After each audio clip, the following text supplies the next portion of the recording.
आप सभी को प्रभु यीशु मसीह के मधुर और मीठे नाम में जय मसीह की।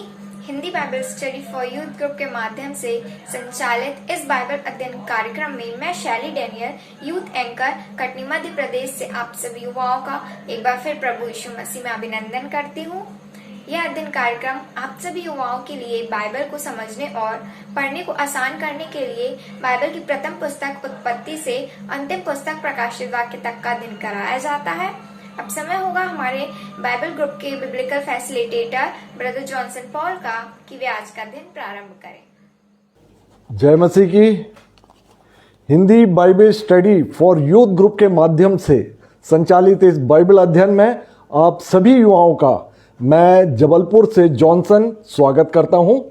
आज का अध्ययन का विषय होगा लय व्यवस्था 6वें अध्याय से आगे। और पिछले अध्ययन में हमने 1 अध्याय से लेके 5 अध्याय तक का अध्ययन किया था। आज 6वें अध्याय से आगे का अध्ययन किया जाएगा।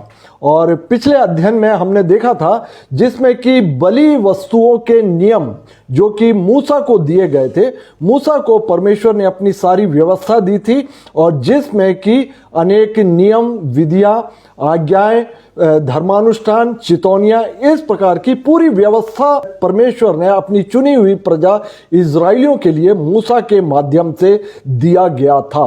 तो पिछले अध्याय में हमने पहला अध्याय से लेकर 5वें अध्याय में 5 प्रकार के बलिदानों के विषय में देखा था जो कि यीशु मसीह में पूरी होती हैं। और हम जानते हैं कि जो पुराना नियम वो दृष्टांत स्वरूप है या फिर छाया मात्र है, और जो मूल वस्तुएं या मूल बातें वह नया नियम है और वह यीशु मसीह में पूरी होती हैं। परमेश्वर की जो योजना है जो युगों से चली आ रही है, और वह योजना वह 2 भागों में है।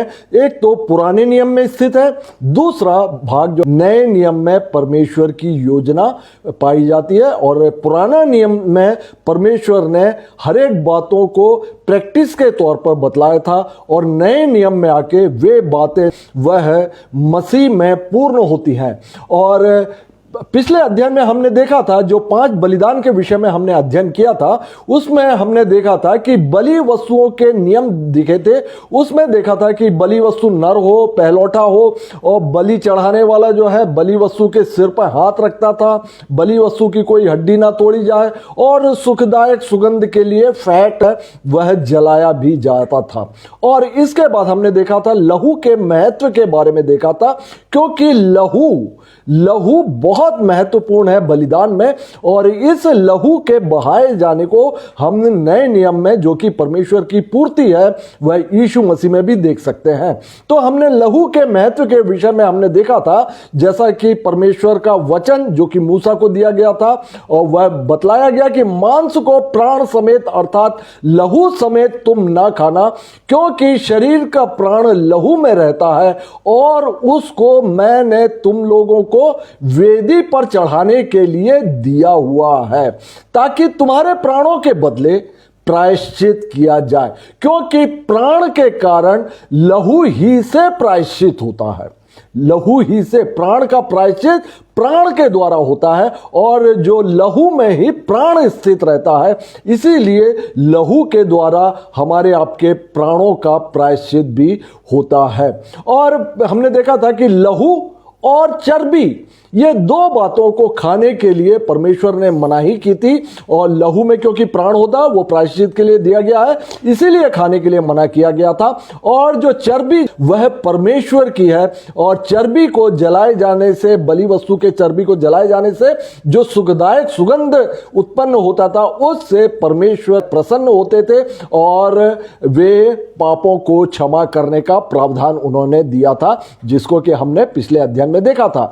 इसके अलावा हमने देखा था वेदी के नियमों के विषय में देखा था कि वेदी अनगढ़ होना चाहिए, बिना गढ़ा हुआ होना चाहिए, जैसा नेचुरल पत्थर वगैरह जो मिलते हैं वेदी के लिए, और वैसे ही नेचुरल पत्थर उठाकर आप एक ढेर लगा लीजिए, और उसकी ही वेदी परमेश्वर ने अनुमति दी थी। और इसके बारे में हमने देखा था हम आप आज परमेश्वर की वेदी है। और दूसरा नियम हमने वेदी का देखा था कि वेदी पर आग सदा जलती रहे, और यह आग के विषय में मैंने आपको बतलाया था कि आग, पानी, हवा, तेल, इस प्रकार से ये सभी पवित्र आत्मा को सिंबल करते हैं। तो वेदी पर आग जलती रहे अर्थात हमारा आपका शरीर ये वेदी है, इस पर पवित्र आत्मा का निरंतर वास होना आवश्यक है। यही परमेश्वर ने पुराने नियम में बतलाया था, और इसी बात को अनेक आयतों में हमने देखा था कि नए नियम में भी कि हम परमेश्वर के मंदिर हैं, और जो इसको नष्ट करेगा वो मंदिर को नष्ट करेगा, परमेश्वर उसको नष्ट करेगा। नए नियम में ये सब बातें भी पाई जाती हैं। और हमने देखा था जिसमें कि इफिसियों 5वां अध्याय और उसके दूसरे वचन में, जहां पर हमने देखा था कि मसीह ने हमसे प्रेम किया और हमारे लिए अपने आप को सुखदायक सुगंध के लिए परमेश्वर के आगे भेंट और बलि के रूप में चढ़ा दिया।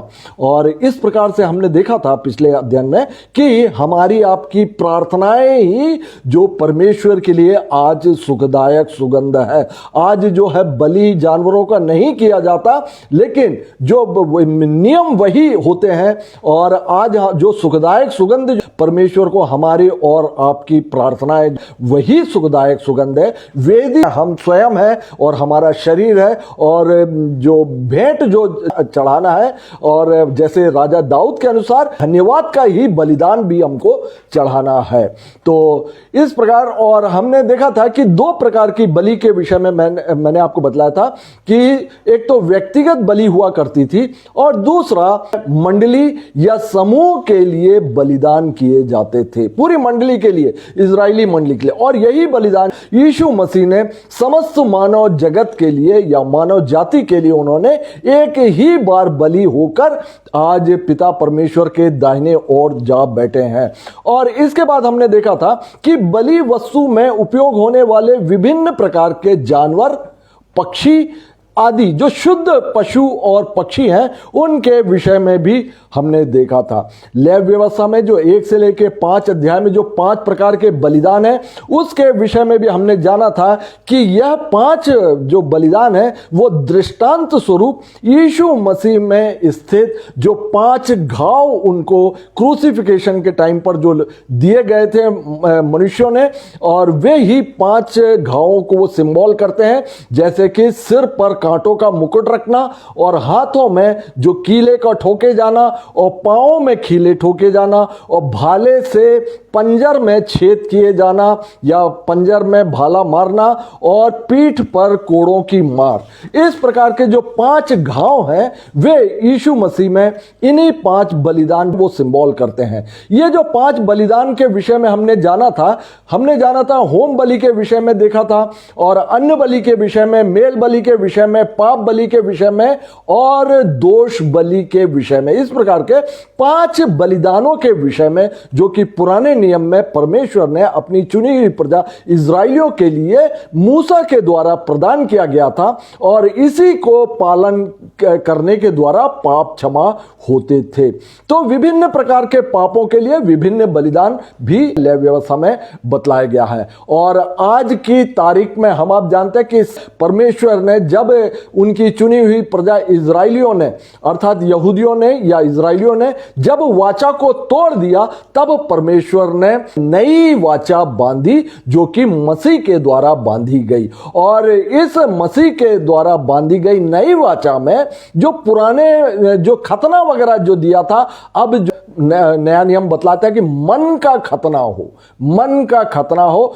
और बलिदान भी वह धन्यवाद का बलिदान हो, और पाप से छुटकारा वो मसीह के प्रायश्चित बलिदान में बहे हुए रक्त के द्वारा, लहू के द्वारा ही हमारे आपके पाप से छुटकारा भी है। और सुखदायक सुगंध के लिए मैंने बतलाया था कि हमारी आपकी प्रार्थनाएं ही आज सुखदायक सुगंध है। और अब हम देख सकते हैं जैसे कि इब्रानियों और उसका 13 अध्याय और उसका 15 और 16वें वचन में पाया जाता है कि इसीलिए अब हम उसके द्वारा, यीशु मसीह के द्वारा स्तुति रूपी बलि, अर्थात उन ओठों का फल जो उसके नाम को स्वीकार करते हैं, परमेश्वर के लिए सदा चढ़ाया करें, पर भलाई करना और उदारता ना भूलें, क्योंकि परमेश्वर ऐसी बलि से प्रसन्न होता है। तो ये नए नियम का इब्रानियों 13, 15 और 16वें वचन में कि परमेश्वर अब जो है ऐसे बलिदानों से ही प्रसन्न होता है। यशाया में आप देख सकते हैं, यशाया में जब पुराने नियम काल के जो परमेश्वर की चुनी हुई प्रजा ने जब पाप करते थे और बलिदान करते थे, पाप करते, उसके जो है आत्मिक महत्व को नहीं समझते थे, तब परमेश्वर ने बोला था इनके जो मेल बलि और पाप बलि है ये मेरे किस काम के, इनके चर्बियों से मैं अघा गया हूं।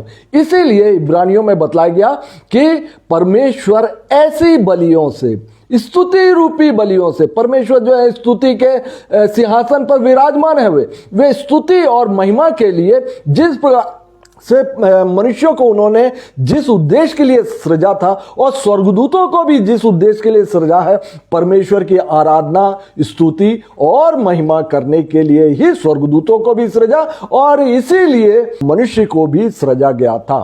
तो आज का हम अध्ययन प्रारंभ करते हैं और लेव व्यवस्था 6 अध्याय से आगे आप देखेंगे 6वां और 7वां अध्याय, उसमें ये याजकों के लिए नियम दिए गए हैं, स्पेशली याजकों के लिए नियम दिए गए हैं। और उसमें जो हमने पिछली बार जो अध्ययन किया था, होम बलि, अन्न बलि, पाप बलि, दोष बलि, मेल बलि, इनके लिए याजकों के लिए याजक किस प्रकार से कार्य करेंगे, इसके विषय में 6वें और 7वें अध्याय में भी दिया गया है। और जो आप सिंपली अब आप पढ़ेंगे तो आप उन बातों को समझ जाएंगे। एक वचन में लूंगा लेव व्यवस्था और उसका 7वां अध्याय और उसका 23 से लेके 27वां वचन, जो कि 7वें अध्याय में पाया जाता है। तुम लोग ना तो बैल की कुछ चर्बी खाना और ना भेड़ व बकरी की, और जो पशु स्वयं मर जाए और जो दूसरे पशु से फाड़ा जाए उसकी चर्बी और काम में लाना, परंतु उसे किसी प्रकार से ना खाना नहीं। जो कोई ऐसे पशु की चर्बी खाएगा जिसमें से कुछ यहोवा के लिए हवन करके चढ़ाया करते हैं, वह खाने वाला अपने लोगों में से नाश किया जाएगा। और तुम अपने घर में किसी भांति का लहू, चाहे पक्षी का चाहे पशु का हो, ना खाना। हर एक प्राणी जो किसी भांति का लहू खाएगा वह अपने लोगों में से नाश किया जाएगा। और इन बातों को हमने देखा कि परमेश्वर ने मना किया हुआ है, ना ही जीवित प्राणियों का और ना ही मरे, किसी भी प्रकार से मर गया हो या किसी जानवर ने उसको जंगल में उसको मार दिया हो और आपको वो शव मिलता है, भले वो ताजा हो, ऐसे जो है गला घोटे हुए पशुओं का भी मांस खाने के लिए मना किया गया था। और लहू तो वह किसी भी प्रकार से खाने की मनाही दी गई थी। और नियम यह भी दिया था कि यदि कोई शिकार करता है, वो जंगल में जाता है, शिकार करता है, तो जो लहू उसका बहता है उसको भूमि में उसको लहू को गिराकर उसको धूल से ढांप देने का नियम बाइबल में पाया जाता है। और जो बलिदानों में जो बलि किए जाते थे उनके लहू को भी भूमि में ही उंडेलने की आज्ञा दी गई थी। और एक कटोरे मात्र में लहू लेकर याजक पवित्र स्थान में प्रवेश करता था। और पवित्र स्थान में जो वेदी हुआ करती थी, धूप वेदी, और उसके सींगों पर वह लगाया करता था। तो इस प्रकार के जो 7वें अध्याय में एक वचन विशेष था, इसलिए मैंने आपको बतलाया। अब हम चलते हैं 8वें अध्याय में, और 8वें अध्याय में याजकों का अभिषेक के बारे में बतलाया गया। अभी तक देखिएगा, जब मूसा लाल समुद्र पार करके इजराइलियों को छुड़ाकर वो ले आया, परमेश्वर ने उनको आज्ञाएं भी दे दी, होरेब पर्वत पर सारी व्यवस्था उनको दे दी। अभी तक कोई याजक और महायाजक इस प्रकार का कुछ भी नहीं था और परमेश्वर का तंबू या परमेश्वर के लिए कोई निवास के लिए उनके लिए कोई निश्चित जगह भी नहीं थी। तब मूसा को परमेश्वर ने टैबरनेकल बनाने की आज्ञा दी और उस टैबरनेकल में जो मोस्ट होली प्लेस है या परम पवित्र स्थान में जहां वाचा का संदूक रहता है और वाचा के संदूक के ऊपर दो करूबों के बीच में परमेश्वर की उपस्थिति वहां पाई जाती थी। और वहां पर उस टैबरनेकल में सेवा करने के लिए याजक भी तो चाहिए। तो परमेश्वर ने उन याजकों को चुन लिया था और महायाजक होने के लिए मूसा के भाई हारून को परमेश्वर ने चुन लिया था। और जब हारून चुना गया और हारून के जो पुत्र हैं अर्थात वंश से ही वो महायाजक होने की प्रथा हारून के समय से चलाई गई और आज भी यहूदियों में हारून के वंशज ही महायाजक होते हैं। समस्त यहूदी जाति में जो एक महायाजक होता था और महायाजकों के नाम जो है यीशु मसीह के समय काल में हम जानते हैं, कैफा हुए, हन्ना हुए, इस तरह के महायाजक का वर्णन भी किया गया था। तो इस महायाजक के अभिषेक किस प्रकार से किया जाएगा? तो पहला महायाजक जो कि हारून था उसका अभिषेक जो है मूसा के द्वारा किया गया था। तो इस अभिषेक की विधि में, महायाजक के अभिषेक की विधि में, इसमें 3 जो चरण होते हैं वह मुख्य चरण हुआ करता था। और पहला था जल से स्नान किया जाना, जल से स्नान किया जाना। दूसरा है पापों के लिए प्रायश्चित किया जाना। जो महायाजक हुआ करता था उसके पहले वो जल से स्नान करता था, फिर उसके प्रायश्चित के लिए, उसके अपने पापों के प्रायश्चित के लिए बलिदान किया जाता था। तीसरा था लहू के द्वारा अभिषेक किया जाना। आप ध्यान दीजिएगा, पानी के द्वारा अभिषेक किया जाता, आज भी किया जाता, और तेल के द्वारा अभिषेक किया जाता था, जैसे राजा शाऊल का और राजा दाऊद का भी तेल के द्वारा अभिषेक किया गया था। और आज हमारे आपके कई चर्चेस में आप देखेंगे बपतिस्मा के समय पर भी तेल का उपयोग किया जाता, कई विधियों में तेल से अभिषेक किया जाता। लेकिन महायाजक का जो आप ध्यान से दीजिएगा कि उसका जो अभिषेक होता था वो लहू के द्वारा होता था। तो लहू का अभिषेक हुआ करता था। और इस विषय में हम देखेंगे कि पहला आप स्टेप देखेंगे यहां पर कि पहला वो जल से स्नान किया जाना। मैंने आपको 3 स्टेप बतलाया कि जल से स्नान किया जाना, पापों के लिए प्रायश्चित में बलिदान चढ़ाना, तीसरा लहू से अभिषेक किया जाना। आप याद कीजिए, यीशु मसीह हमारे महायाजक हैं और परमेश्वर पिता और मनुष्यों के बीच में एक ही बिचवई है या फिर एक ही मीडिएटर है, वो है हमारा महायाजक यीशु मसीह। उस समय पुरातन काल में इजराइलियों के समय भी एक ही महायाजक होता था, वो इजराइलियों और परमेश्वर के बीच में मीडिएटर का काम करता था। वो मीडिएटर का काम महायाजक ही करता था। तो ये 3 विधियों में हम यीशु मसीह में भी देखेंगे कि यदि यीशु मसीह महायाजक है तो उनका भी ये 3 विधियों से अभिषेक होना जरूरी है। पहला जल से, दूसरा पापों का प्रायश्चित होना उनका महायाजक का अर्थात बलि चढ़ाया जाना, तीसरी बात लहू से अभिषेक किया जाना।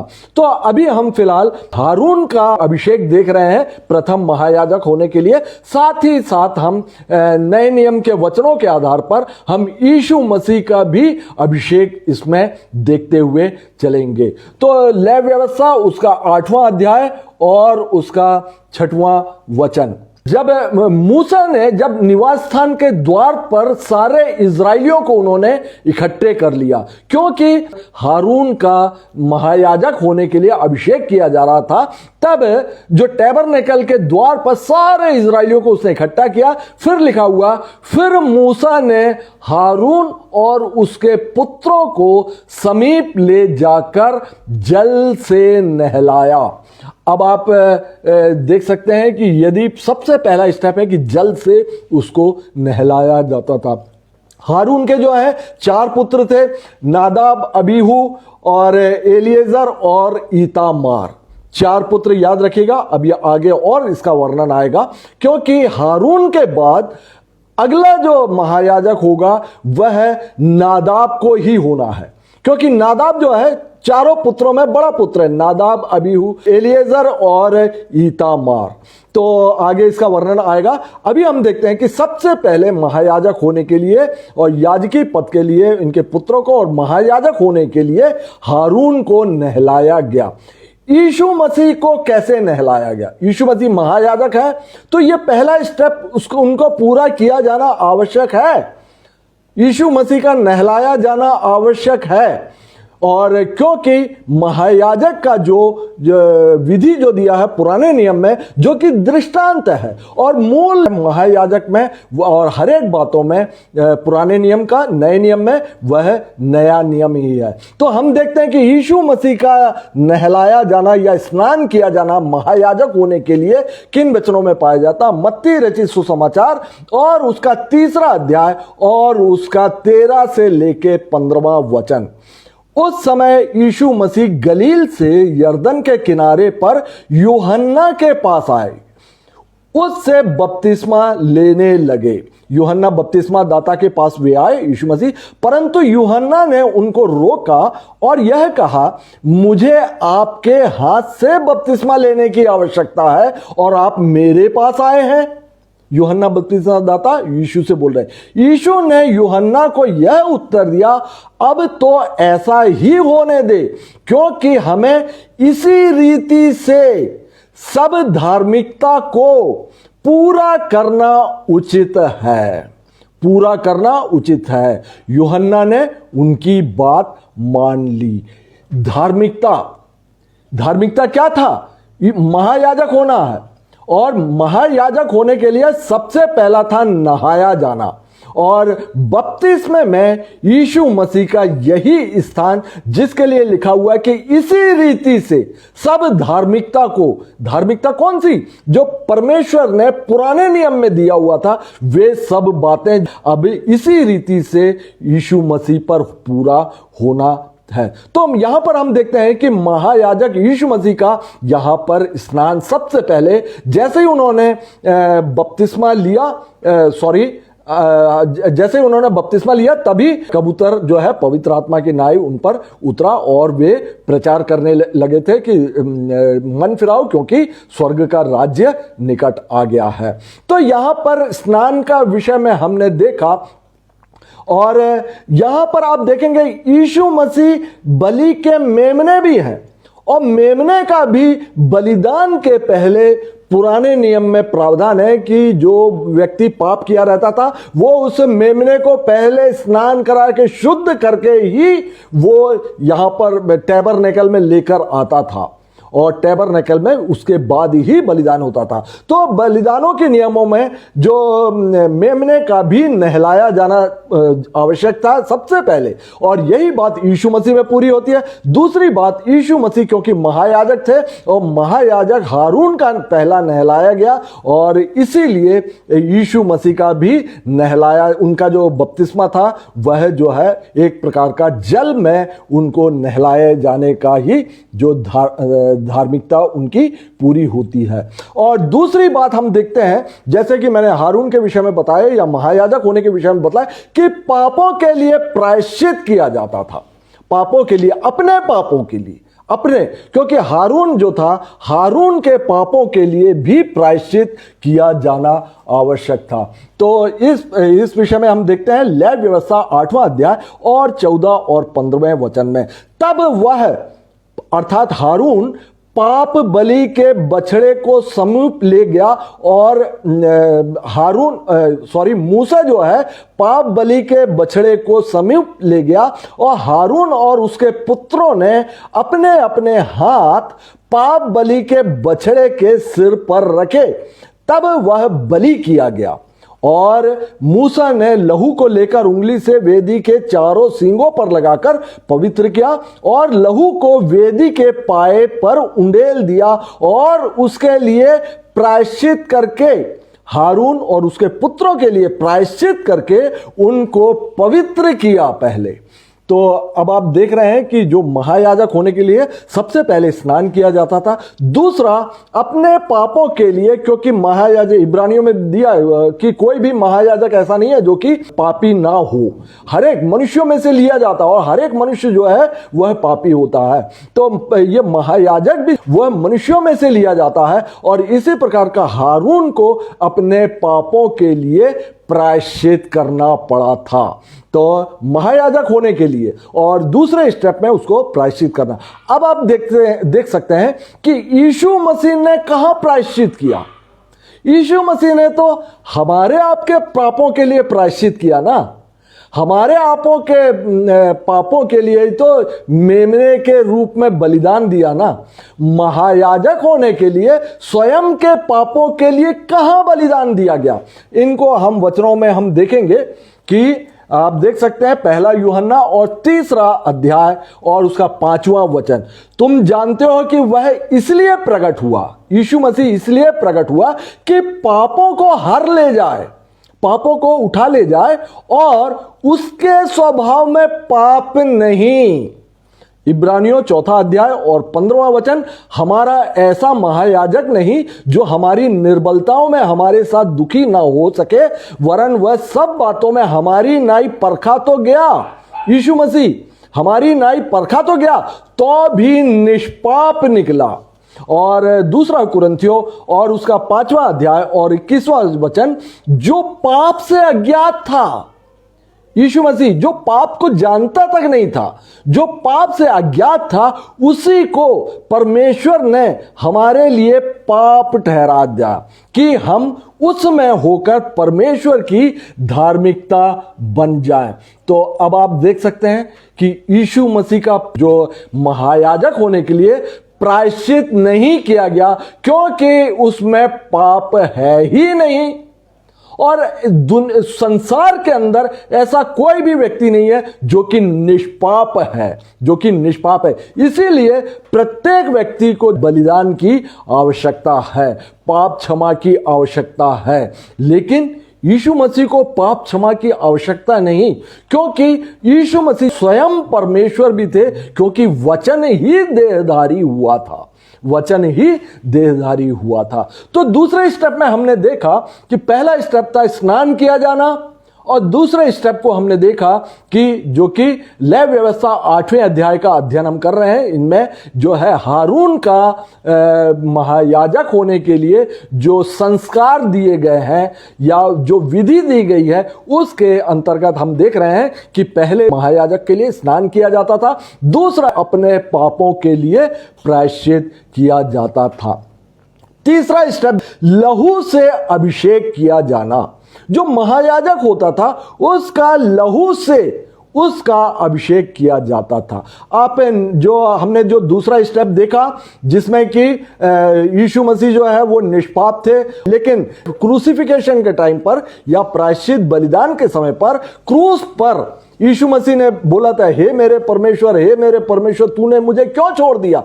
ये इसलिए बोला था क्योंकि वह जगत का मेमना था, सारे जगत के पापों को वो क्रूस पर उठाए हुए था और स्वयं पापी बन गया था। इसलिए लिखा हुआ है नए नियम में वचन पाया जाता है कि वह स्वयं गरीब बन गया, हमको आपको अमीर या धनी बनाने के लिए वो स्वयं गरीब बन गया, वो स्वयं पापी हो गया हमको आपको पाप से छुटकारे को देने के लिए। तो अब हम तीसरे स्टेप में हम देखते हैं कि महायाजक हारून का लहू के द्वारा किस प्रकार से अभिषेक किया गया था, जिसमें हम देखेंगे लेव व्यवस्था और उसका 8वां अध्याय और उसका 22 से लेके 24वां वचन। फिर वह दूसरे मेढ़े को दो जो संस्कार का मेढ़ा था समीप ले गया। 2 जानवर वहां पर लिए जाते थे। तो यहां पर बात हो रही है वह दूसरे मेढ़े को, दूसरे को जो संस्कार का मेढ़ा था समीप ले गया और हारून और उसके पुत्रों ने अपने अपने हाथ मेढ़े के सिर पर रखे, तब वह बलि किया गया। दूसरा मेढ़ा, इसके पहले एक मेढ़े को वो बलिदान किया जा चुका है जिसको कि हमने पहले देखा, ये दूसरे मेढ़े की बात हो रही है। तब हारून और उसके पुत्रों ने अपने अपने हाथ मेढ़े के सिर पर रखा और तब वह बलिदान किया गया। और मूसा ने उसके लहू में से, अर्थात ये दूसरे मेढ़े के लहू में से कुछ लेकर हारून के दाहिने कान के सिरे पर और उसके दाहिने हाथ दाहिने पांव के अंगूठे पर लगाया। वह हारून के पुत्रों को समीप ले गया और लहू में से कुछ एक एक के दाहिने कान के सिरे पर और दाहिने हाथ और दाहिने पांव के अंगूठों पर लगाया। और मूसा ने लहू को वेदी के चारों ओर छिड़का भी। तो यहाँ पर हम देखते हैं कि जो दो प्रकार के जानवर लिए जाते थे, पहले का बलिदान किया गया पाप क्षमा के लिए, पापों के प्रायश्चित के लिए था पहला बलिदान। अब जो दूसरा बलिदान है ये संस्कार का मेढ़ा कहलाता था। इसमें जो बलि वस्तु का जो लहू को मूसा ने क्या किया, किस प्रकार से अभिषेक किया महायाजक होने के लिए हारून और उनके पुत्रों का, कि लहू को कान पर लगाया और उसके बाद दोनों बाजुओं में लगाया और उसके बाद पैरों के अंगूठे में, मतलब संपूर्ण शरीर पर उसका जो है लहू से अभिषेक किया जाना आवश्यक था। किसका? महायाजक होने के लिए। अब आप समझ ही गए होंगे कि यीशु मसीह का प्रायश्चित बलिदान जो क्रूस पर हुआ था वो संपूर्ण रूप से हाथ में, सिर में मुकुट रखना और लहू का बहना, हाथों का बेधा जाना, पांव का बेधा जाना, संपूर्ण शरीर पर उनका भी लहू से ही अभिषेक किया गया था महायाजक होने के लिए। और वो भी किसके लहू से? जो बलिदान का जो मेमना था, और मेमना कौन है? यीशु मसीह स्वयं। और महायाजक कौन है? यीशु मसीह स्वयं। उनका जो अभिषेक किया गया था संपूर्ण रीति से, वह भी लहू के द्वारा ही किया गया था। और हम देखते हैं और उस एक और वचन में पुराने नियम के गिनती और उसका 18 अध्याय और 6 और 7 में और लिखा हुआ है, मैंने आप तुम्हारे लेवी भाइयों को इजराइलियों के बीच से अलग कर लिया है और वे मिलाप वाले तंबू की सेवा करने के लिए तुमको और यहोवा को सौंप दिए गए हैं। पर वेदी की और बीच वाले पर्दे के भीतर की बातों की सेवका, बीच वाला पर्दा अर्थात जो परम पवित्र स्थान और पवित्र स्थान, इनके बीच में जो पर्दा हुआ करता था, अर्थात जो परम पवित्र स्थान और पवित्र स्थान, इनकी जो सेवकाई होती थी उसको जो है महायाजक और जो याजकी जो लोग होता थे वही लोग किया करते थे। तो लिखा हुआ है, पर वेदी की और बीच वाले पर्दे के भीतर की बातों की सेवकाई के लिए तू और तेरे पुत्र अर्थात हारून और उसके पुत्र अपने याजक पद की रक्षा करना, तुम ही सेवा किया करना, क्योंकि मैं तुम्हें याजक पद की सेवकाई दान करता हूं। परमेश्वर ने इनको जो है महायाजक होने के लिए ये पद दान किया था और याजकी कार्यों के लिए भी दान किया गया था याजक पद। और जो तेरे कुल का ना हो वह यदि समीप आए तो मार डाला जाए। लेवी कौन थे? लेवी कौन थे? अब्राहम के पुत्र इजाक, इजाक के पुत्र याकूब, और याकूब के जो 12 पुत्र थे उसमें एक पुत्र था लेवी। लेवी से जो जनरेशन थे वह, और वही पूरे जनरेशन को जो है वह लेवी कहलाते हैं। और लेवी कहलाते हैं वे सभी याजकी कार्य करने के लिए होते थे। लेकिन लेवी के वंश में जो अमराम था और अमराम के पुत्र थे हारून और मूसा और उनकी बहन जो मरियम, इनको अमराम के जो वंश था, जो हारून जो था, उसको परमेश्वर ने अलग से महायाजक होने के लिए चुन लिया था। लेकिन लेवी जो याकूब का पुत्र था उनके पूरे वंश से जो है वो सबको याजकी कार्यों के लिए वे चुने गए थे। और महायाजक होने के लिए ये पद परमेश्वर ने ही दान दिया था हारून को। और यीशु मसीह के विषय में आप देख सकते हैं इब्रानियों 5वां अध्याय और उसका 4 और 5वां वचन, यह आदर का पद कोई अपने आप से नहीं लेता। यीशु मसीह यीशु मसीह जो महायाजक थे, ये महायाजक का पद यीशु मसीह ने जबरदस्ती नहीं लिया हुआ अपने से, वो अपने से महायाजक नहीं बना है। यही बात यहां पर बतलाया जा रहा है कि यह आदर का पद कोई अपने आप से नहीं लेता जब तक कि हारून के समान परमेश्वर की ओर से ठहराया ना जाए। वैसे ही मसीह ने भी महायाजक बनने का सम्मान अपने आप से नहीं लिया, पर उसको अर्थात यीशु मसीह को उसी ने दिया, अर्थात परमेश्वर ने दिया, जिसने उससे कहा था कि तू मेरा पुत्र है, आज मैंने तुझे उत्पन्न किया है। तो इस प्रकार 8वां अध्याय यहां पे समाप्त होता है और 9वें अध्याय में आप देखेंगे कि महायाजक का अब अभिषेक हो गया। अब महायाजक का जब अभिषेक हो गया और यह अभिषेक सारे इजरायलियों ने देखा, क्योंकि मूसा ने टैबरनेकल के सामने द्वार पर जो है सारे इजरायलियों को इकट्ठा किया था और वहां पर जब देखा तो इजरायलियों ने इस महायाजक हारून और उनके पुत्रों के लिए भेंटें लेकर आए और कई बलिदान बलि वस्तुओं को भी जो लेकर आया और वहां पर बलिदान चढ़ाए गए और परमेश्वर ने आग गिराकर उन बलि वस्तुओं को जला दिया, अर्थात जो है भस्म कर दिया। अर्थात जो बलि वस्तु परमेश्वर के द्वारा जो इजरायलियों के द्वारा जो हारून को महायाजक के रूप में स्वीकार करने के अवसर पर जो भेंट और बलिदान दिए गए थे, उनको परमेश्वर ने स्वीकार किया। और लेवी व्यवस्था और उसका 9वां अध्याय और उसका 22 और 24वां वचन। तब हारून ने लोगों की ओर हाथ बढ़ाकर उन्हें आशीर्वाद दिया और पाप बलि, होम बलि और मेल बलि को चढ़ाकर वह नीचे उतर आया और यहोवा के सामने से आग निकलकर चर्बी सहित होम बलि को वेदी पर भस्म कर दिया। और इसे देखकर जनता ने जय जयकार किया। इजरायलियों ने, समस्त इजरायलियों ने जय जयकार का नारा लगाया और अपने अपने मुंह के बल गिरकर दंडवत किया। जब ये महायाजक का कार्य पूरा हो गया तब हारून ने क्या किया?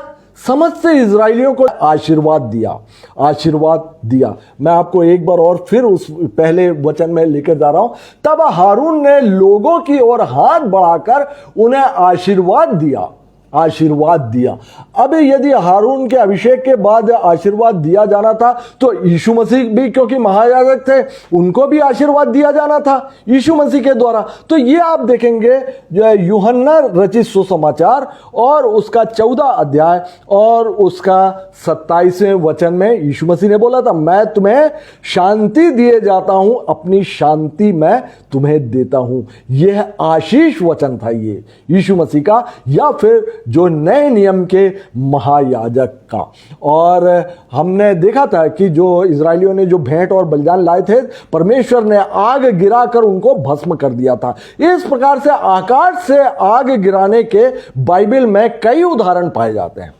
आप अब्राहम के समय पे आप देख सकते हैं, अब्राहम ने जो चिड़ियों को और जो बलिदान किया था उनको जो है चिड़ियों को भी फाड़ कर रखा, तब आकाश से आग निकलकर एक पलीते के रूप में बलि वस्तु के बीच में से निकल गया था। और इसके बाद गिदोन के समय में आप देखेंगे कि वो भी एक चट्टान में बलि वस्तु को रखता है और आकाश से आग गिरकर उस बलि वस्तु को वह भस्म कर देता है। और आप बहुत अच्छी तरह परिचित हैं एलिय्याह के विषय में, जो कि कार्मेल पर्वत पर बाल के जो पुजारी थे, बाल देवता के पुजारी, और एलिया अपने आप में अकेला था। और उस दिन जो है जो बाल देवता के 400 पुजारी थे, उन्होंने जो बलि चढ़ाकर उन्होंने बोला था, और एलिया ने बोला था कि जो सच्चे परमेश्वर को वहां पर यदि होंगे तो वो इस बलि वस्तु को जो है आकाश से आग गिराकर जो है इसको स्वीकार करेंगे या इसको भस्म करेंगे। तब वहां पर उस वेदी में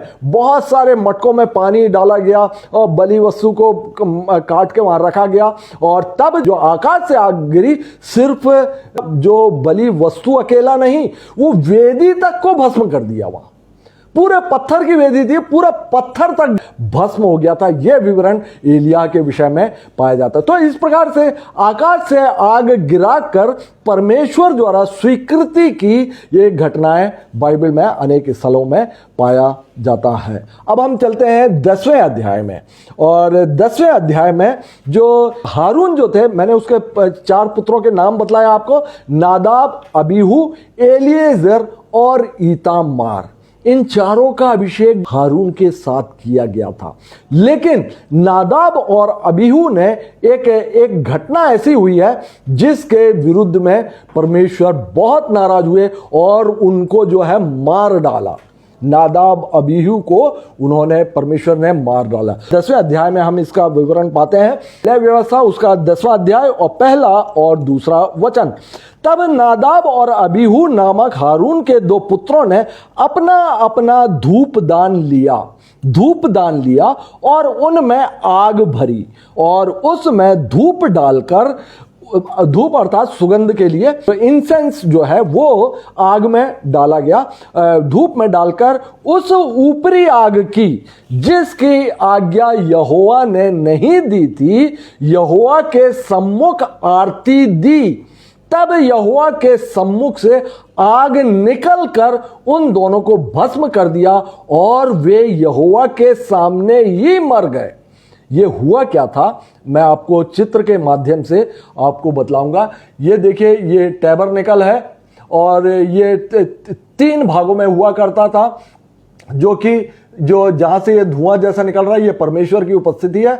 दिन में जो है बादल के धुएं से और रात में आग के धुएं से यहां पर परमेश्वर की उपस्थिति पाई जाती थी। दूसरा भाग ये पवित्र स्थान कहलाता था। ये 2 भाग जो है ये लकड़ी के एक बॉक्स जैसा इसमें रहता था। तीसरा भाग जो है ये आंगन कहलाता था और इस आंगन में यहां पर बलि चढ़ाया जाता था और बलि का जो वेदी हुआ करती थी, पीतल की वेदी, इसमें बलिदान को पूरी तरह होम बलि कर दिया जाता था और बलि के मेमने के रक्त को लेकर ही ये पवित्र स्थान में जाया जाता था और परम पवित्र स्थान में महायाजक साल में एक बार जाया करता था। तो अब आप देखेंगे, यहां पर आप देखिए कि ये भीतरी भाग है और ये पवित्र स्थान का भाग है और इसके अंदर परम पवित्र स्थान कहलाता था और जिसमें कि सिर्फ वाचा का संदूक वहां रहता था। तो ये नादाब और अबीहू ने क्या किया कि ये देखिए, ये बीच का पर्दा है, 2 कमरों के बीच में ये पर्दा हुआ करता था। इस पर्दे के पास जो पवित्र स्थान में यहां पर सोने की वेदी रखी रहती थी। ये देखिए, सोने की वेदी है जो कि यह है, ये बड़े मैंने बतलाया, और इसमें जो है आग रहता था। इस वेदी में यहां पे आग डाली जाती थी और इसमें धूप डाला जाता था या इंसेंस डाला जाता था। ये आग यहां पर ये भीतरी भाग है और ये आग जो है, ये जो बाहर जो पीतल की वेदी जिसमें कि होम बलि वगैरह किया जाता था, होम बलि के वस्तु पूरी तरह भस्म होता था, यहां से आग लेकर ही इस अंदर जाकर इस सोने की वेदी में अंगारों को रखना होता था। और ये जो पीतल की वेदी है जो बाहर है, उसको मैंने बड़े रूप में यहां पे बतलाया। इसमें आग, इसी वेदी के बारे में लिखा हुआ है कि इस वेदी की आग कभी बुझने ना पाए। तो यहां से आग के अंगारे लेकर भीतर जो इंसेंस जलाया जाता था, जहां वाचा के संदूक के सामने जो सोने की धूप वेदी रखती थी, इसमें रखा जाता था, जो कि ये बड़े रूप में आपको दिखलाया गया। तो नादाब और अबीहू ने क्या किया कि यहां से वेदी की आग को लेकर जो यहां जाना था, वो यहां की आग नहीं ले गए, जो कि ये जो वेदी की आग जो है पवित्र आग है और पीतल की वेदी से उठा के सोने की वेदी में उस आग को परमेश्वर के सामने रखा जाना आवश्यक था। उन्होंने क्या किया, कुछ अलग ही आग, बाहर से आग उन्होंने अंगार लिया और परमेश्वर की जो सोने की वेदी थी उसमें डाला।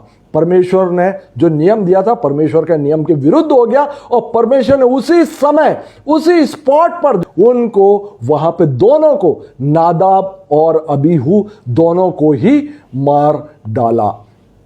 तो ये एक विशेष वर्णन था। और अब हम चलते हैं 11वें अध्याय में। लय व्यवस्था उसका 11 अध्याय, और 11वें अध्याय में आप देखेंगे कि शुद्ध और अशुद्ध पशु और पक्षियों में और जो प्राणी हैं उनमें विभेद किया गया या भेद बतलाया गया या अंतर बतलाया गया कि कौन से शुद्ध पशुओं को तुम खा सकते हो और कौन से पशु और पक्षी जो होंगे वे अशुद्ध होंगे।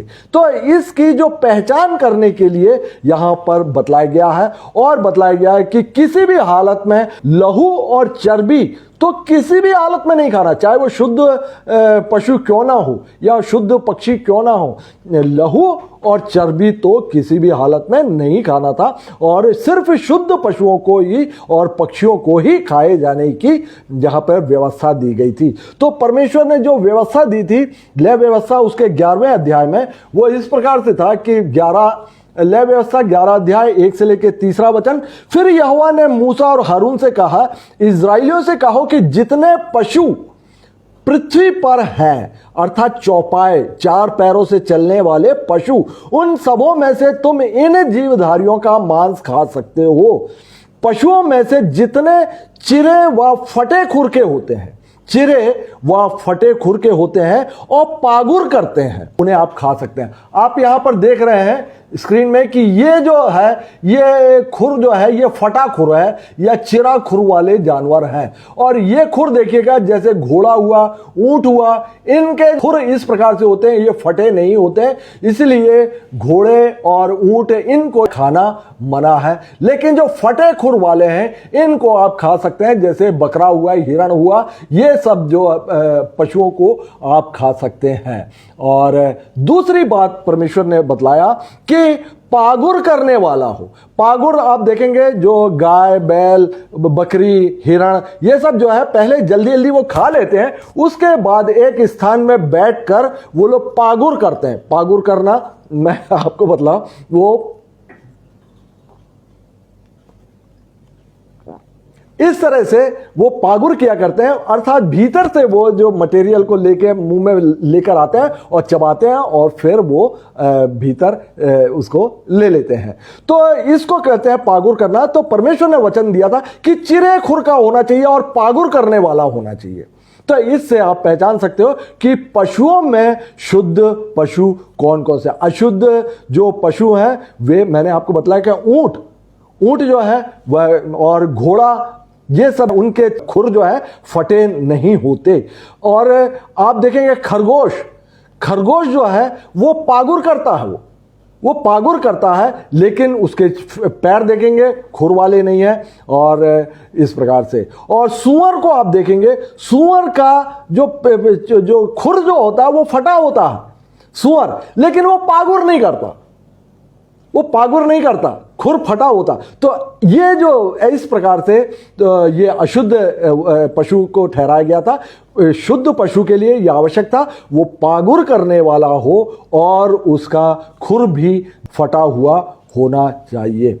दूसरी बात हम देख सकते हैं लय व्यवस्था उसका 11 अध्याय और 27वें वचन में, 4 पांव के बल चलने वालों में से जितने पंजों के बल चलते हैं वे सब तुम्हारे लिए अशुद्ध हैं, जो कोई उनकी लोथ छुए वह सांझ तक अशुद्ध रहेगा। अब आप देख सकते हैं बिल्ली हो गए और कुत्ता हो गए, इनके पंजे हुआ करते हैं, पंजे हुआ था। पागुर और खुर की तो बात आप सिर्फ चौपायों में है जो कि मवेशियों के लिए है, लेकिन जो पंजे वाले हैं ये भी अशुद्ध ठहराए गए थे। इसके बाद आप देखेंगे कि जो जल जंतुओं में लिखा हुआ है लय व्यवस्था 11 अध्याय और 9वें वचन में, फिर जितने जल जंतु हैं उनमें से तुम इन्हें खा सकते हो। किनको खा सकते हो? अर्थात समुद्र या नदियों के जल जंतुओं में से जितनों के पंख हो, फिन्स और चोंटे स्केल्स हो, जिनके स्केल्स हो और जिनके पंख हो वे उनको आप खा सकते हो। और अब आप चित्र में ही देख सकते हैं कि ये जो मछली है इनके देखेंगे आप पंख हैं, ये पंख हैं और ये स्केल्स भी हैं।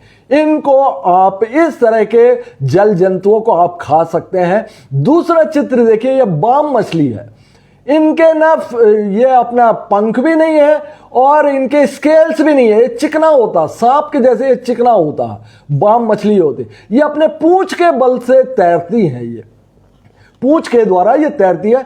इस प्रकार के जो जल जंतुओं का खाया जाना मना किया गया था। अब हम देखते हैं जो कि पक्षियों में आप देख सकते हैं कि जितने मांसाहारी पक्षी हैं और जो डेड बॉडी को खाने वाले पक्षी हैं उनको खाने के लिए मना किया गया था। जैसे कि चील हो गए, गिद्ध, बाज हो गए, बगुला हो गए, उल्लू है, ये सब मरे हुए चीजों को खाते हैं ये, और इसलिए परमेश्वर ने इनको चिड़ियों में इनको खा सकते हैं। लेकिन जो दाने खाने वाले पक्षी हैं उनको खाने के लिए मनाही नहीं थी, उनको खाया जा सकता था। जैसे अब दाने खाने वाले कौन है? कबूतर है, मुर्गी है, बदक है, तो ये सब इनको आप खा सकते थे। तो पक्षियों में भी ये इस प्रकार का विभेद किया गया था। और कीड़ों में आप देखेंगे, कीट पतंगों में कि लिखा हुआ है लेव व्यवस्था उसका 11 अध्याय और 20 और 21 में कि जितने पंख वाले 4 पांवों के बल चलते हैं, 4 पैर वाले पंख वाले, और वे सब तुम्हारे लिए अशुद्ध हैं। 4 पैरों से चलने वाले जितने कीड़े वगैरह हैं अशुद्ध हैं, पर रेंगने वाले और पंख वाले जो 4 पांवों के बल चलते हैं, जिनके भूमि पर कूदने फांदने के टांगे होती है, कूदने फांदने की टांगे, उनको तो खा सकते हो आप, उनको आप खा सकते हो। जैसे चित्र में आप देख रहे हैं, ये टिड्डी है या ग्रासहॉपर बोलते हैं इंग्लिश में इनको, या लोकस्ट बोलते हैं इनको। इस प्रकार के इनकी टांगों को आप देखिए, कूदने फांदने वाले हैं और इनके पंख भी होते हैं। तो इस प्रकार के प्राणी को खाया जा सकता है। लेकिन चींटी देखेंगे आप, चींटियों के पंख होते हैं लेकिन उनके कूदने वाली टांगे नहीं होती, तो वो अशुद्ध प्राणी कहलाएगा। लेकिन ये जो ग्रासहॉपर या ये जो टिड्डियां, इनको खाने की आज्ञा थी या इनको मनाही नहीं थी। और इसका उदाहरण हम नए नियम में हम देख भी सकते हैं, जो कि यूहन्ना बपतिस्मा दाता के विषय में पाया जाता है। यूहन्ना उसका पहला अध्याय और उसका 6वां वचन। यूहन्ना अर्थात यूहन्ना बपतिस्मा दाता ऊंट के रोम का वस्त्र पहने और अपनी कमर में चमड़े का पटुका बांधे रहता था और टिड्डियां और वनमधु खाया करता था। एक समय आपको याद होगा, पतरस को एक थाली का दर्शन दिखाया गया जिसमें कि कई प्रकार के अशुद्ध प्राणी थे, और उसको दर्शन में प्राप्त हुआ कि तू इसको मार और खा। पतरस बोलता है, मैंने कभी इस प्रकार के अशुद्ध वस्तुओं को मैंने नहीं खाया, वो नहीं खा सकता वो, क्योंकि यहूदी और इजरायली आज भी इसी नियम से चलते हैं। वहां पर जो है 2 प्रकार की दुकानें हुआ करती है, एक कोशेर बोलते हैं और दूसरी जो है सामान्य हुआ करती है। कोशेर अर्थात यहूदी लोगों के लिए स्पेशली फलों की दुकानें हुआ करती हैं और उनके मांस वगैरह भी वहां पर, क्योंकि उसी प्रकार से बलि किए हुए जो मांस वगैरह भी बिकते हैं। आप उन दुकानों में आप देखेंगे जो फलों में कीड़े अंदर तक नहीं होना चाहिए, क्योंकि कीड़ों का खाना परमेश्वर ने मना किया हुआ है। इसीलिए खाने पीने के मामले में यहूदी आज भी बहुत ज़्यादा सावधानी वो लोग रखते हैं। और आगे हम चलते हैं लेव व्यवस्था उसका 11 अध्याय और उसका 44वें वचन में। और इसके पहले हम देख सकते हैं कि रेंगने वाले जंतुओं के विषय में भी पाया जाता है, जैसे कि नेवला है, चूहा है, गोह बोलते हैं, और छिपकली है, मगर है, क्रोकोडाइल और गिरगिटान। ये सब भी पूरी तरह खाने के लिए मनाही किया गया था। लेकिन आज भी आप वेस्टर्न कल्चर में आप देखेंगे मगर जो क्रोकोडाइल है उसको भी लोग खाते हैं, और चाइना में तो बहुत कुछ खाया जाता है। चलिए, तो ये परमेश्वर के द्वारा दिया हुआ विधान है। तो हम लेव व्यवस्था और उसका 11 अध्याय और उसके 44वें वचन में हम देख सकते हैं कि मैं तुम्हारा प्रभु परमेश्वर हूं, इस कारण अपने को शुद्ध करके पवित्र बने रहो, क्योंकि मैं पवित्र हूं। और आज हमारी आपकी जो पवित्रता है इन खाने पीनों से नहीं है, हमारे आपकी पवित्रता मसीह के लहू से क्षमा किए गए हमारे पापों के द्वारा है। हम शुद्ध ठहरते हैं और परमेश्वर के योग्य हम जो धन्यवाद का बलि और जो स्तुति रूपी बलि से परमेश्वर प्रसन्न होते हैं। इब्रानियों 11 अध्याय में भी दिया हुआ कि विश्वास के बिना परमेश्वर को प्रसन्न करना असंभव है। तो इन सबों के द्वारा हम आप शुद्ध ठहरते हैं, न कि इन खाने पीनों की विधियों के द्वारा। अब जो है नया चांद और अनेक प्रकार की जो त्योहार वगैरह जो पुराने नियम में परमेश्वर ने अपने इजरायली प्रजा को, अपनी चुनी प्रजा को दिया था, उन सब को भी मानना अब जो नहीं रहा, क्योंकि यीशु मसीह के आगमन के बाद में और उनके प्रायश्चित बलिदान के बाद में सब कुछ पुराना नियम समाप्त तो हो जाता है। अब जो नए नियम की विधियों के अनुसार हम आप विश्वास से धर्मी ठहराए जाते हैं। और हम देखते हैं नए नियम में प्रेरितों के काम और उसका 10वां अध्याय और उसका 10 से लेकर 15वें वचन में मैंने आपको इसके बारे में बतलाया था पतरस के विषय में कि उसने जो दर्शन देखा था, उसने देखा कि आकाश खुल गया और एक पात्र बड़ी चादर के समान चारों कोनों से लटकता हुआ पृथ्वी की ओर उतर रहा है। पतरस दर्शन देख रहे हैं जिसमें पृथ्वी के सब प्रकार के चौपाए और रेंगने वाले, परमेश्वर ने रेंगने वाले प्राणियों के लिए मना किया हुआ था, रेंगने वाले जंतु और आकाश के पक्षी, लिखा हुआ है सब प्रकार के चौपाए, सब प्रकार के चौपाए और रेंगने वाले, मतलब ये कुल मिला के अशुद्ध पशु और पक्षियां हैं। और उसे एक ऐसा शब्द सुनाई दिया कि हे पतरस उठ मार के खा। परंतु पतरस ने कहा नहीं प्रभु, कदापि नहीं, क्योंकि मैंने कभी कोई अपवित्र या अशुद्ध वस्तु नहीं खाई है। फिर दूसरी बार उसे शब्द सुनाई दिया कि जो कुछ परमेश्वर ने शुद्ध ठहराया है उसे तू अशुद्ध मत कह। तो ये एक दर्शन के द्वारा पतरस को बतलाया गया था कि अब पुराना नियम समाप्त हो गया और नए नियम है। अब जाति, जो पहले जो यहूदी जाति ही वो पवित्र और शुद्ध मानी जाती थी और अन्य जातियां जो है वो अशुद्ध मानी जाती थी। नए नियम में आके जो अन्य जाति और जाति दोनों ही यीशु मसीह के द्वारा ही पवित्र ठहराए जाने का परमेश्वर ने प्रावधान दिया है। तो हम जल्दी से चलते हैं उसके 12वें अध्याय में। और 12वें अध्याय में यहां पर प्रसूता के नियम दिए गए हैं। प्रसूता के नियम, प्रसूता अर्थात जब एक स्त्री बच्चे को जन्म दे देती है उसके बाद क्या नियम ठहराए जाएंगे। यदि एक लड़का होता है तो उसके लिए क्या नियम है, यदि बेटी पैदा होती है तो उसके क्या नियम है। और इससे जो बच्चे पैदा होने से जो पुराने नियम में अशुद्ध ठहरती थी, लेकिन नए नियम वचन बतलाता है कि बच्चे पैदा करने के द्वारा स्त्रियां उद्धार पाएंगी यदि वो संयम, विश्वास और प्रेम वगैरह से रहें। तो बच्चे पैदा करने के द्वारा उद्धार पाएंगे। लेकिन पुराने नियम में आप देखेंगे बच्चे पैदा करने के द्वारा स्त्रियां कुछ समय के लिए अशुद्ध ठहरती थी। तो यहां पर हम देखते हैं लेवी व्यवस्था और उसका 12वां अध्याय 3, 6वां और 8वां वचन। 8वें दिन लड़के का खतना किया जाए। पहली बात, जब उसके शुद्ध हो जाने के दिन पूरे हों, जब स्त्री के शुद्ध हो जाने के दिन पूरे हो, तब चाहे उसका बेटा हो चाहे बेटी, वह होम बलि के लिए 1 वर्ष की भेड़ी का बच्चा और पाप बलि के लिए कबूतरी का एक बच्चा या पंडुकी मिलाप वाले तंबू के द्वार पर याजक के पास ले जाए। यदि उसके पास भेड़ या बकरी देने की पूंजी ना हो, मतलब गरीब हो, तो 2 पंडुकी व कबूतरी के 2 बच्चे, एक तो होम बलि दूसरा पाप बलि के लिए दे। अर्थात अशुद्धता की अवस्था में यह एक प्रकार का पाप था, क्योंकि लहू बहता है। इस प्रसूता में लहू बहाया गया है, इसीलिए जो है होम बलि और पाप बलि का दिया जाना आवश्यक था। और याजक उसके लिए प्रायश्चित करे, क्योंकि वो पाप ठहरता था, क्योंकि उसमें लहू बहता था, और तब वह शुद्ध ठहरेगी।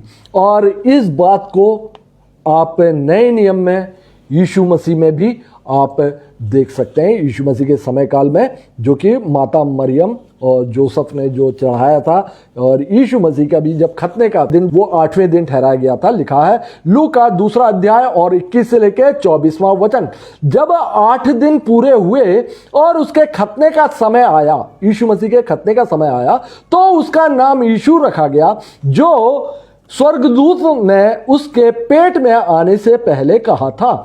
जब मूसा को व्यवस्था के अनुसार उनके शुद्ध होने के दिन पूरे हुए, तो वे उसे यरूशलेम में ले गए कि प्रभु के सामने लाए, जैसा कि प्रभु की व्यवस्था में लिखा है कि हर एक पहलौठा प्रभु के लिए पवित्र ठहरेगा। और प्रभु की व्यवस्था के वचन के अनुसार पंडुकों का एक जोड़ा या कबूतर के 2 बच्चे लाकर बलिदान करें। तो यहाँ पर आप देखेंगे कि माता मरियम के शुद्ध होने के समय में, और मैंने आपको पहले भी बताया कि जो लड़का जो है इतने दिन तक शुद्ध रहेगा 7 दिन तक, और लड़की होने पर 14 दिन तक अशुद्धता की अवस्था में माता को रहना होता था, और उसके बाद उसे पाप बलि और ये मेल बलि चढ़ाना होता था। तो यहाँ पर आप देखेंगे कि लिखा हुआ है यदि किसी के पास पूंजी ना हो तो वो क्या करे, पंडुकों का जोड़ा और या कबूतरों के बच्चों का जोड़ा चढ़ाए, वरना उसे भेड़ चढ़ाना पड़ेगा। भेड़ी का बच्चा, भेड़, तो भेड़ जो है या आज के समय में बकरी जो है वो महंगा आता है, और एक कबूतर जो है बहुत सस्ता है, एक गरीब भी उसको बियर कर सकता। तो ये जो आप बात है ये क्योंकि चढ़ाया गया था यीशु मसीह के खतने के दिन या 8वें दिन। तो इससे ये प्रमाणित होता है कि यीशु मसीह जो थे वो एक बहुत ही गरीब परिवार के थे। और जल्दी से हम चलते हैं 13वें अध्याय में, और 13वां अध्याय यहाँ पर जो कुष्ठ रोगों के विषय में बतलाया गया है। कुष्ठ रोगों के विषय में, और कुष्ठ रोग की पहचान वह याजक और महायाजक ही करता था। यदि किसी को कुष्ठ रोग होने की संभावना होती थी तो वह डॉक्टर के पास दिखाने नहीं जाता था इजराइलियों में, वो महायाजक या याजक के पास जाकर उसको दिखाया था कि क्या ये कुष्ठ रोग है क्या। ये इस प्रकार का ही प्रावधान परमेश्वर ने दिया था, किसी भी वैद्य के पास जाने की वहां पर मनाही की गई थी। और इस बात को हम देखेंगे लेव व्यवस्था और उसका 13 अध्याय और उसका 1 और 2 वचन। जब किसी मनुष्य के शरीर के चमड़े में सूजन या पपड़ी का फूल हो और इससे उसके चर्म में कोढ़ की व्याधि सा कुछ देख पड़े, तो उसे हारून याजक के पास या उसके पुत्र जो याजक हैं उनमें से किसी के पास ले जाएं। जब याजक उसके चर्म की व्याधि को देखे और यदि उस व्याधि के स्थान के रोएं उजले हो, अर्थात उस स्थान में जो बाल हैं वो सफेद हो गए हो, और व्याधि चर्म से गहरी देख पड़े, तो यह जान ले कि कोढ़ की व्याधि है, और याजक उस मनुष्य को देखकर उसको शुद्ध ठहराए। मैंने आपको बताया यदि कोढ़ की संभावना यदि आपको दिखती है तो परमेश्वर की यह आज्ञा थी कि वह याजक के पास जाए, ना कि वैद्य या डॉक्टर के पास। और इस विषय में एक घटना नए नियम में यीशु मसीह के साथ भी घटित होती है। लूका रचित सुसमाचार और उसका 17 अध्याय और उसका 12 से लेके 14वें वचन में, यीशु को किसी गांव में प्रवेश करते समय 10 कोढ़ी मिले। उन्होंने दूर खड़े होकर ऊंचे स्वर में चिल्लाकर कहा, ऊंचे स्वर में कहा, हे यीशु, हे स्वामी, हम पर दया कीजिए। यीशु ने उन्हें देखकर कहा, जाओ और स्वयं को याजक को दिखाओ, क्योंकि यही तो नियम था जो अभी आपने देखा। और जब वे जा रहे थे तब वे शुद्ध हो गए। और पुराने नियम में जो लेवी व्यवस्था 13वें अध्याय में, जिसमें यह व्याधियों उस कोढ़ी के वस्त्र फटे और सिर के बाल बिखरे रहे और वह अपने ऊपर वाले होंठ को ढांपे हुए अशुद्ध अशुद्ध पुकारा करे। जिस किसी का कोढ़ हो जाए तो वह कोढ़, यह एक प्रकार का पाप का ही पाप के बदले में ही कोढ़ हुआ है, ऐसी पुरानी मान्यता थी। और क्योंकि ये पाप जो परमेश्वर के विरुद्ध में किया गया और परमेश्वर ने ही उसको कोढ़ी ठहराया, और इसीलिए परमेश्वर ही उसे चंगा करेगा, इसीलिए उसे परमेश्वर के ही महायाजक के पास जाने की आज्ञा भी दी गई थी। और वो दूर रहता था। आप देखेंगे यीशु मसीह के बोला, दूर से उसे पुकार कर कहा, वो पास नहीं आ सकता, पास नहीं आता, और अपने ऊपरी ओंठ को ढांक कर, मतलब इस प्रकार से वो अशुद्ध, यदि सामने से कोई व्यक्ति आ रहा है तो उसको बोलना पड़ता था अशुद्ध अशुद्ध अशुद्ध, और उसके सिर के बाल जो है बिखरे होते थे, और दूर से ही व्यक्ति पहचान लेता था कि उसके सिर के बाल बिखरे हैं और कपड़े फटे हुए हैं और वो ओंठ ही ढांपा हुआ है, आवाज सुनाई नहीं भी पड़े तो सामने वाला समझ जाता था कि ये कोढ़ी आ रहा है, इससे वो दूरी बना के रखते थे। और एक और बात मैं कह के आज की बात आपको समाप्त करूंगा, और आप एक और नियम देखिए, 5वां अध्याय और 1 से लेकर 3रा वचन। फिर यहोवा ने मूसा से कहा, इजराइलियों को आज्ञा दे कि वे सब कोढ़ियों को और जितनों के प्रमेय हो और जितने लोथ के कारण अर्थात डेड बॉडी के कारण अशुद्ध हो, उन सबों को छावनी से निकाल दे। छावनी, ध्यान दीजिए, छावनी से निकाल दे। ऐसों को चाहे पुरुष हो चाहे स्त्री, छावनी से निकालकर बाहर कर दे। कहीं ऐसा ना हो कि तुम्हारी छावनी जिसके बीच में मैं निवास करता हूं उनके कारण अशुद्ध हो जाए। छावनी बात को मैं आपको समझाना चाहता हूं। छावनी जो मुख्य जो शब्द है, तो वो शब्द जो सेनाओं के लिए उपयोग किया जाता है। सेनाओं की छावनी पड़ी थी, मतलब ढेर सारे सैनिक वहां थे। और हम आप जानते हैं जो इजरायली थे परमेश्वर के सैनिक थे, और परमेश्वर स्वयं सेनाओं का यहोवा है वो। तो जो छावनी के जो योद्धा थे वो इजरायली थे। छावनी वो इजरायलियों के रहने के स्थान को बोला जाता था। इस बात को मैं आपको चित्र में दिखाना चाहता हूं। ये देखिए चित्र में इस प्रकार से, यहां पर 3 गोत्र यहां पे इस प्रकार से तंबू लगा के रहते थे, लाखों की संख्या में थे। और ये पूर्व की ओर है, यहां पे रूबेन और यहूदा के गोत्र, इस प्रकार के 3 गोत्र जो है यहाँ पूर्व में, और 3 गोत्र जो है पश्चिम में, और 3 गोत्र जो है उत्तर में, और 3 गोत्र जो है दक्षिण में रहा करते थे। इजराइलियों में 12 गोत्र होते थे। अभी बीच में आप देखेंगे ये टैबरनेकल हुआ करता था, ये छोटा सा जिसमें कि ये बादल का खंबा दिख रहा है, ये टैबरनेकल होता था। और ये आप बड़े रूप में इस टैबरनेकल को, ये इस प्रकार का टैबरनेकल होता था। और यहां पर जो छावनी, यहां पर ये मूसा हारून ये रहा करते थे पूर्व की ओर, और बाकी जो लेवी हैं और ये टैबरनेकल के पास में ही इनके रहने के तंबू हुआ करते थे, और बाकी 12 गोत्र जो है बाहर रहते थे। और इस प्रकार से आप देख सकते हैं इसी बात को। तो यहाँ पे जो कोढ़ी जो या जिनके प्रमेय हो, ये पूरी छावनी के बाहर, अर्थात ये पूरी की पूरी जो है ये छावनी कहलाती थी, इसके बाहर उनको रहने की आज्ञा दी गई थी। तो इस प्रकार से आज हमने 6 से लेके 13 अध्याय तक का अध्ययन किया, और अगले अध्ययन को हम फिर जो है इस मंच पर हम फिर से मिलेंगे और 14वें अध्याय से हम अध्ययन करेंगे। और तब तक के लिए प्रभु यीशु मसीह की शांति और आनंद आप सबों के मध्य में वास करे। आमीन।